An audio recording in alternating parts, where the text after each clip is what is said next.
ஹரிச்சந்திரா என்ற திரைப்படத்தில் நடித்த எம்ஜிஆரும், சிவாஜியும் என்ற ஒரு சுவாரஸ்யமான தகவல பத்தி தான் இந்த பதிவில நாம பார்க்க போறோம். வாங்க பதிவிற்குள் போகலாம். ஹரிச்சந்திர மயான காண்டம் என்பது ஒரு புராணம். இன்றும் கூட தமிழக கோயில் விழாக்களில் நாடகங்கள் நடத்தப்படுகின்றன. அந்த நாடகங்களில் ஹரிச்சந்திர மயான காண்டம் கண்டிப்பாக இடம்பெற்றுவிடும். மகாத்மா காந்தியடிகள் பார்த்து ரசித்தது இந்த ஹரிச்சந்திர மயான காண்டம் என்பது வரலாறு.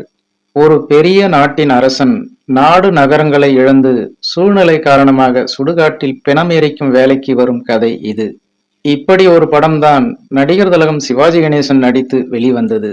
ஆனால் அதற்கு முன்பே 1944ஆம் ஆண்டு நடிகர் பி.யு. சின்னப்பா நடிக்கவும் வெளிவந்தது. இதில் 1968ஆம் ஆண்டில் சிவாஜி கணேசன் நடித்த ஹரிச்சந்திரா படமே அனைவருக்கும் தெரிந்த படமாகும்.